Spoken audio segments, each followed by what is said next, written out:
Bonjour à vous tous mes amis. Eh bien écoutez, la dernière fois dans la vidéo précédente, je vous ai montré comment on faisait un gabarit en triangle équilatéral de façon à avoir une distance suffisante et se servir de ce gabarit pour planter nos tomates. Un dans chaque angle et un à la pointe. Donc du coup on se retrouve avec un espace suffisant qui va permettre à nos tomates de respirer, d'avoir suffisamment d'air autour d'elles et d'être beaucoup moins sensibles au mildiou et donc éviter des traitements type bouillie bordelaise. Donc voilà, ça c'était le premier point. Ça c'était l'aspect théorique de la chose.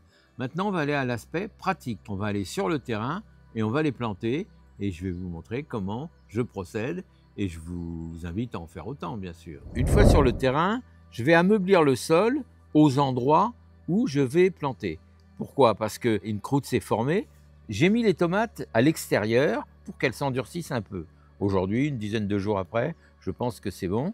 Donc j'ameublis le sol et j'utilise mon triangle, mon gabarit. Et dans chaque angle, j'ameublis pour pouvoir y planter mes tomates. Sachant que j'ai des tomates qui sont un peu plus grandes que la normale, parce que quand je les ai achetées, elles étaient un petit peu étiolées, donc elles s'étaient étirées. Là, je vais essayer de rattraper une longueur normale en les plantant relativement couchées pour certaines, de façon à ce qu'elles la partie apparente soit de taille normale et puis le reste sera couché et donc les racines apparaîtront sur le côté des tiges comme pour une bouture en fait. Donc voyez mon gabarit, j'ai 1 mètre, 1 mètre, 1 mètre. Alors on me dit c'est beaucoup, oui c'est beaucoup, c'est vrai que c'est beaucoup, j'en suis conscient, mais dites-vous bien qu'au milieu de ce triangle, quand ce sera un peu repris, j'y planterai des œillets d'Inde et du basilic. Pourquoi l'œillet d'Inde? Parce qu'il a une vertu bien reconnue pour éloigner les pucerons. Le basilic parce qu'il fait un excellent bon ménage. Il ajoute même un parfum à la culture de la tomate qui est quand même un peu indissociable et quand même très bénéfique. Donc ici, vous l'avez vu, on ameublit le sol. Je le fais moi avec un outil qu'on appelle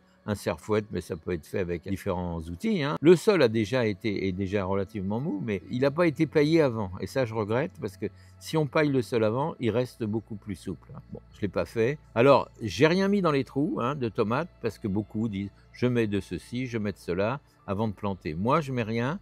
Mais par contre, j'ai fait du purin d'ortie, j'ai fait du purin de consoude, j'ai fait du purin de prêle. Selon mes besoins, je l'utiliserai aussitôt. Donc dès qu'on aura terminé, on fera un arrosage au purin d'ortie. Et là, je vais commencer à planter les tomates. Alors vous voyez, j'ai retiré le godet, comme vous savez, en faisant pénétrer un petit peu d'air.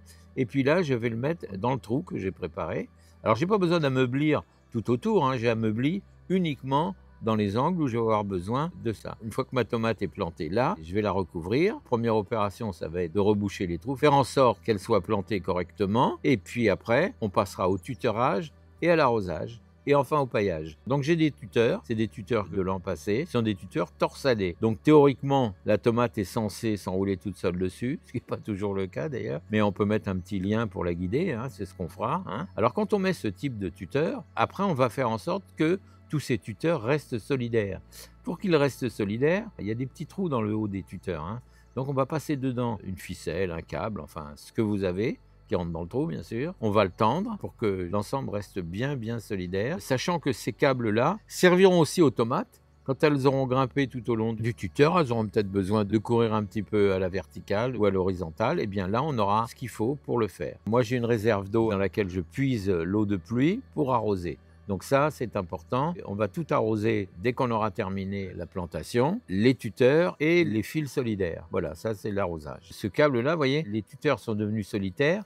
Et entre-temps, j'ai paillé au sol. C'est important. Dites-vous bien que si un binage vaut 2 arrosages, un paillage vaut 10 arrosages. Donc, n'oublions pas ce principe. Une fois qu'on aura fait ça arroser, on paille et là, on va laisser après se développer. Mais j'arroserai d'ici une semaine avec mon purin d'ortie ou de fougère également, puisque ce sera donc un fertilisant azoté. Après, on passera à d'autres fertilisants, mais au début, ça va être l'azote qui va être le plus bénéfique pour la reprise. En conclusion, juste un petit erratum. J'ai dit les tuteurs solitaires. Oui, ils sont solitaires, ils sont tout seuls, mais maintenant ils sont plus solitaires, ils sont solidaires. Voilà, excusez pour cette faute de diction. Voilà, alors ce que je voulais dire en conclusion, les variétés, il y en a tellement qu'il faut choisir celles qui vous conviennent le mieux. Moi là, j'ai planté 20 pieds. C'est insuffisant parce que je veux en planter autant dans pas longtemps. Moi, j'ai pris des variétés qui me paraissaient être en adéquation avec mes absences de l'été, avec tout ce que vous voulez, parce que je ne veux pas planter des tomates qui vont donner au moment où précisément je ne serai pas là. Donc ça ne sert à rien, quoi. C'est idiot, ça fera le régal des oiseaux, des voisins, mais ce que je voudrais, c'est quand même avoir mes tomates au moment où je suis là. Donc j'ai pris des variétés, bon, différentes variétés, celles que j'apprécie le mieux, celles qui poussent le mieux aussi dans ma région. Donc là aussi, vous devez tenir compte de ça, hein, et puis de vos goûts surtout. Quels sont vos goûts? Vous les aimez comment? Vous aimez des grosses tomates? Parce que j'entends souvent des gens qui vous disent « Ouais, j'ai une tomate, elle faisait 1,8 kg, 2 kg. » Moi, je vous dis tout de suite, j'aime pas ça, hein. Moi, je préfère la tomate vraiment de taille normale, voire même petite. Je trouve qu'elles sont plus goûteuses. Je trouve que les tomates qui sont trop grosses, fibrent un peu, enfin bon, c'est pas mon goût. Alors, bien sûr, je fais pas de tomates farcies, c'est vrai, parce que j'aime pas trop ça, mais ce que j'aime pas, c'est la farce chair à saucisse qu'on met dedans, ça j'aime pas du tout. Mais ça, c'est mon goût, hein, donc chacun doit faire avec ses goûts, hein. Comprenez bien, je choisis des variétés, c'est les variétés qui me conviennent, donc faites-en autant. Moi, je les aime, les tomates, pour moi, c'est en salade, on vient de les cueillir, on les mange même directement dans le potager, si elles sont bien juteuses. J'aime bien celles qui ont peu de pépins. Ça exclut des variétés classiques comme la marmande et tout ça, qui vient très bien, une bonne variété, mais moi, j'aime pas trop, il y a trop de pépins pour moi. Moi, j'aime bien les variétés où il y a beaucoup de chair, comme les andines cornues, la cornue des Andes, la cornabelle. Ça, c'est des variétés que j'aime bien. La cœur de bœuf, des choses comme ça. Donc, ça, c'est mon goût. Peut-être pas le vôtre, mais bon, choisissez ce qui vous convient le mieux. Alors après, vous avez des hybrides, des pas hybrides, vous les récupérez la graine, pas récupérer la graine. Tout ça, c'est des critères que vous devez prendre en compte pour penser à l'avenir, quoi, bien sûr, hein. Donc, voilà ce que je voulais vous dire essentiellement. Le choix des variétés, bien espacées pour éviter qu'il y ait des maladies et même des prédateurs, parce que si vous avez des prédateurs, vous les verrez beaucoup mieux si elles sont... Dès lors que les tomates vont commencer à se toucher et tout, vous ne saurez plus. Quand il va pleuvoir ou qu'il y aura elles auront les feuilles humides, elles ont beaucoup de mal à sécher. Alors un conseil concernant l'arrosage, n'arrosez pas le soir, hein.